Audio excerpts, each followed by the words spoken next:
YB stays on your neck. Yo, my dons, make sure you hit that like button, comment, subscribe, and obviously hit the bell for notifications. So as you can see on your screen now, these are the highlights for Joseph Pillowfist Parker versus Alex Leapai.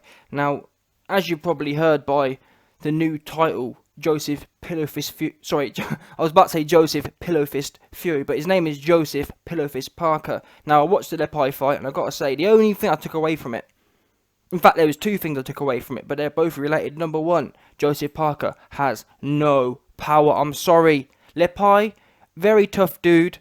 He was heavy bag with eyeballs, no foot movement, no hand movement. Let's not get twisted. I'm not sitting here saying I expected a load of head or hand movement or foot movement from Leapai. However, he was a heavy bag. Let me call it a spade. People always say to me, "Oh, YB, you're so disrespectful to fighters. Oh, YB, oh this, that, the other."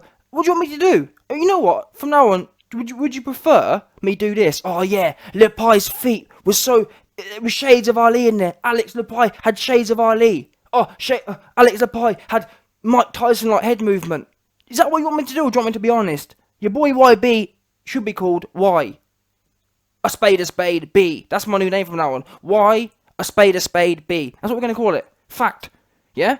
Leapai was a heavy bag. Full respect to him. Is Alex Leapai more of a man than YB? Absolutely. Does he have bigger balls than YB? Absolutely. I have no problem admitting that. No problem at all. Is he harder than me? Yes.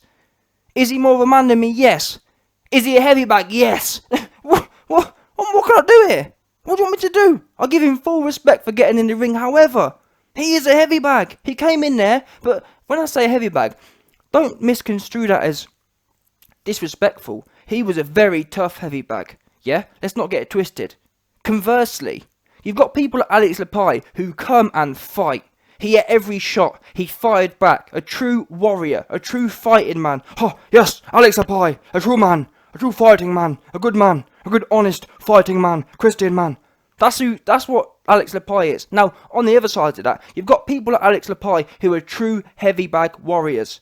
Heavy bag nonetheless, but still a warrior. Then you've got, on the other side of that, people like Tom Schwartz, who have no heart. They're useless and have no heart. The minute they get touched, they want to way out. This dude, Alex Leapai, took shots, and eventually, when he got stopped, which in a way was a controversial stoppage, in as much as he wasn't hurt, he wasn't on the floor, he was on his feet, and he protested. But ultimately, in terms of Alex Leapai's health and whatnot, it was right the fight was stopped.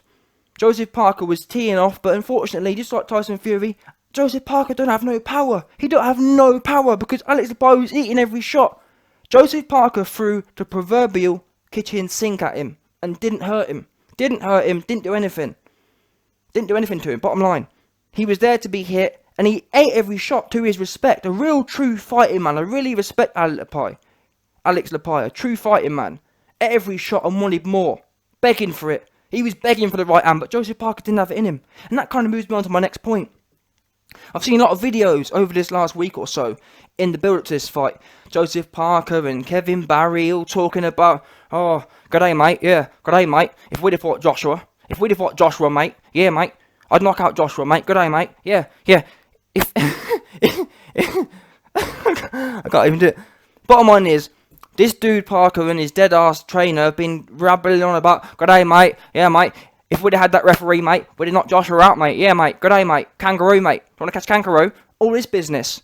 Talking about how if they'd have had that referee, they coulda, woulda, shoulda. Bottom line is, you didn't want no problems with Joshua in your fight. And you got pieced up. Fact. Let's not talk about, oh, if my granddad had Fanny, she'd be my grandma. No.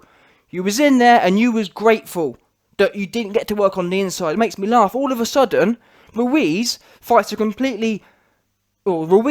cloned Joshua, and all of a sudden everyone wants to get on the inside with Joshua. Oh yeah, oh yeah. If we'd have had that referee, we would have knocked Joshua out as well. Are you joking?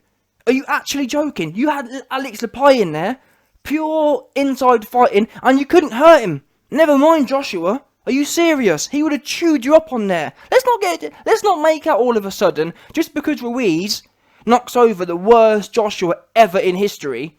Yeah, let's call a spade now, come on. Yeah?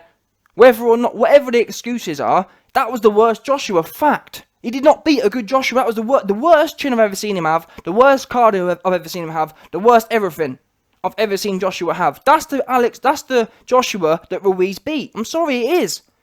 No one can show me what he did well. Show me what elements of that fight showed an above average or even an average Joshua. There ain't none. That was the worst Joshua I've ever seen. Fact.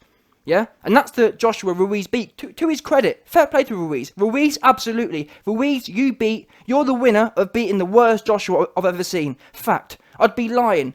Only liars can sit there and say, oh no, that was an average Joshua, or that was a great Joshua. It's a liar.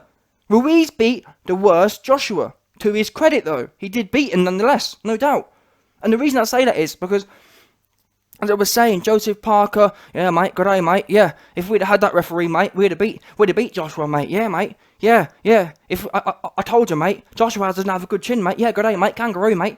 You know what I mean? That's what they were saying. Oh yeah, all this business. If you'd have had on that night, if you'd have worked on the, and this is what makes me laugh. They all talk about, oh, if we'd have had this referee, if we'd have had that referee. On that night in March 2018, if the referee had let you fight on the inside, you would have got battered. That's it. Don't get it twisted. You've been in there with Alex Leapai and you couldn't finish him on the inside. What are you talking about? Why are you being delusional for? And besides, that still coulda, woulda, shoulda. You didn't. And I didn't see you protesting about, oh, we wanted to work on the inside, because guess what? You got on the inside with Dillian Whyte, and what happened there? You got sparked. So let's not make out you all of a sudden some big inside fighter. You ain't got no power. Parker versus Alex Leapai was slapping in there. He was hitting him with everything, loads of combinations, but no power. What do you think you done to Joshua? Absolutely nothing. Absolutely nothing. Now don't get me wrong. If it was the same Joshua that was there on Ruiz night, you probably would have beat him. Well, even then I'm not sure, because even then, at least Ruiz turns his shots over. And has quicker hands than Parker. And has more power, in my opinion.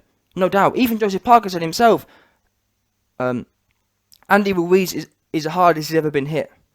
So let's not get twisted now. You was in there with a heavy bag with eyeballs called Alex Leapai, and you couldn't hurt him or put him down. You couldn't finish him. And now you want to jump the bandwagon talking about what you could have, should have, would have done with Joshua. Come on now. Let's be real. Let's call a spade here. Let's talk turkey. You wouldn't have done a damn thing. None of you would have. No, it don't matter about no referee. And besides, what I don't understand is, okay, so you're some big ruthless inside fighter now all of a sudden. My question is, why is it then, when you was fighting Ruiz, Joseph Parker, no referee was separating you then? Why were you backing up the whole fight? Now, fair enough. Forget the Ruiz fight. Everyone who believes that Parker would have done something with AJ if the referee had been different, answer me this. I would 100% agree the fight may have been different if this was the case. When Parker and Joshua fought, who was coming forward? Who was pushing the place? Who was looking to fight on the inside? Who was giving off the positive signals? Who was pressing the fight? Who was walking forward? The answer to that question is Joshua.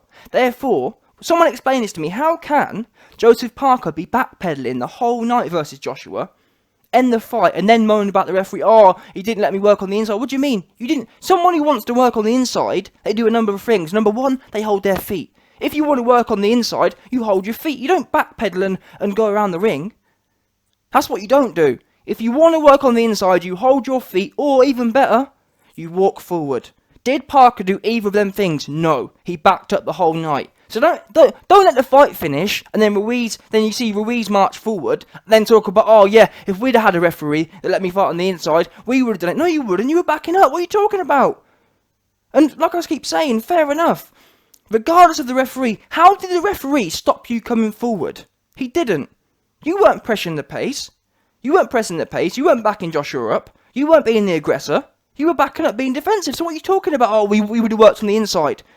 You needed, if that was the case, you needed to show you wanted to work on the inside. You can't back up the whole fight, and then, oh well, the referee didn't let us work on the inside. You wasn't even giving them signals off that you wanted it on the inside. You didn't want no parts of it. What's happened is, Ruiz, it's almost like Deontay Wilder hitting Joshua with a right hand, and then after the fight, Joseph Parker come along and saying, oh yeah.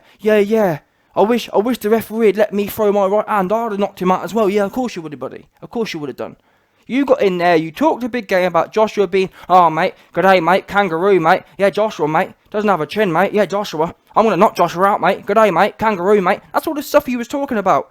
Joshua mate, doesn't have a chin mate, yeah mate, good day mate, that's what he was all saying about Joshua's chin. You got in there and didn't want to test the chin, didn't. If you did, you'd have held your feet, if you did, you'd have marched forward, neither of which you did. And now everyone's coming in the comments section saying, oh yeah, the referee saved Joshua, yeah mate, Joshua mate. Referee saved Joshua, mate. Good day, mate. Kangaroo, mate. You know what I mean? I don't mind if I see things. If Parker was in there and holding his feet, if Parker was in there and marching forward, if he wants to come out and talk about how the referee didn't let him, I'll be sitting there thinking, you know what, you got a bit of a point. As an example, when Ruiz fought Joshua, if the referee kept splitting up on the inside, yeah, and Ruiz wants to complain after, that's fine, because he was the aggressor, no doubt. Yeah, but you can't be on the back foot running and then complaining about no referee. Anyway, the bottom line is, not only did Parker run in the Joshua fight, this Alex Leapai fight has showed me that Parker doesn't have no power anyway. He don't. He was literally planted in front of Alex Leapai. Planted and dinging off combinations for literally 7-8 rounds, back to back to back. Couldn't hurt him, couldn't put him down. Yet you think you'd be hurting a Joshua. Come on, man. Come on. Let's be real now. Let's be actually real. And not only that, Alex Leapai don't have no inside fighting himself. That's the thing that everyone likes to forget. Oh, yeah, Parker, man. Yeah, mate. Yeah, mate. Yeah, Joseph Parker, mate. He's going to beat Joshua, mate, on the inside, mate. What you don't realise is, every second you spend on the inside with Joshua, stuff's coming back. As Ruiz found out, Ruiz fought the worst Joshua I've ever seen. And what happened then? Even against the worst Joshua in history, he got put down. And that's my point. Parker wants to talk about, oh, we didn't get to fight on the inside. Even though I was running backwards, we didn't get to fight on the inside. Even though I didn't want no parts of the inside, I'm going to bring up an excuse and make out I wanted it on the inside after the fight. If you wanted it that much on the inside, why didn't you march forward and go looking for the inside? You can't find no inside on the back foot. You ain't looking for no inside then. You're looking for the back door. But anyway, my point is, even if the referee had let him Parker on the inside, what we do know is Joshua would have been throwing back, and not only that, Parker was hitting his dude flush, not hurting him. It wasn't hurting him even a bit. So what chances have you got? You do got knocked out. That's what would have happened. Anyway, this fight don't really prove much for Parker. All it proved to me is, in fact, that he's overrated. If I'm honest, no power, man. Bottom line, no power, no sting. He slaps. Combinations were alright, but there was no effect. The guy was taking him the whole night, getting hit flush with no effect. Look at Leapai's face. He took loads of shots, not a scratch on him. Parker is massively overrated. Massively overrated. I'm sorry, he is. Completely overrated. And what I don't rate about Parker is, you can tell Parker isn't a confident man because you see him plant his feet when he's fighting stiffs. You see him marching forward when he's fighting stiffs. It almost reminds me a bit like Triple G Spot. When Triple G Spot fought Clenino, the second fight, he all of a sudden started backpedaling. I've never seen Golovkin, I've never seen Triple G Spot running out the back door. But in that second Clenino fight, he was shook and running out the back door. And that for me said something. Because Triple G Spot has never taken a back step in his whole career. All of a sudden, he's trying to backstep and be a jabber, a mover. That tells me that you've been mentally broken or mentally not the same. How can you, your whole career, be doing one thing and change it up? That's why I don't rate Parker. Psychologically speaking, if you can march forward and be a bad man versus bums, why is it when you fight people like Ruiz or Joshua, all of a sudden you want to go out the back door? That says to me that he knows his limitations. He knows he ain't all that. Otherwise, he'd have the same confidence to hold his feet and march forward. Either way, the reason I've gone at Joseph Parker is because he talks a good game. He's been talking about what he could have, would have done to Joshua, but he didn't do squat to Leapai. So what you want about? Oh, we did knock Joshua out. What happened? Never mind what you do to Joshua. Let's start off with knocking out Alex Leapai. Start there, buddy, before you start barking at the wrong trees.